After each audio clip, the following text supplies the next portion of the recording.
શું તમને ખબર છે તમારા વોટ્સએપમાં એક જોરદાર ફીચર આવેલું છે જેને બાય ડિફોલ્ટ જ બંધ રાખવામાં આવ્યું છે? તો શું છે આ ફીચર અને કેવી રીતે કામ કરે છે? ચાલો તમને ટૂંકમાં માહિતી આપી દઉં. આ ફીચર ચાલુ કરવા માટે સૌથી પહેલા તો વોટ્સએપ ઓપન કરીને તેના સેટિંગ્સમાં જવાનું છે. સેટિંગ્સમાં ગયા બાદ ત્યાં તમને એક ચેટ લખેલું ઓપ્શન દેખાશે. એની ઉપર તમારે ક્લિક કરવાનું છે. ચેટ ઉપર ક્લિક કર્યા બાદ ત્યાં તમને વોઇસ મેસેજ ટ્રાન્સક્રિપ્ટ નામનું એક ઓપ્શન દેખાશે અને જો તે ઓપ્શન બાય ડિફોલ્ટ બંધ આવે છે તો તે તમારે ઓન કરી દેવાનું છે, એટલે કે ચાલુ કરી દેવાનું છે.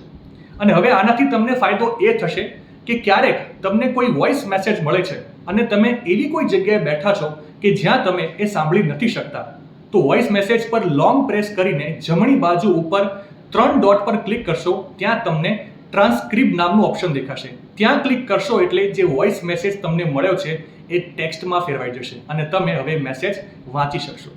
આવી જ અવનવી માહિતી માટે સંદેશ ડિજિટલ સાથે જોડાયેલા રહો.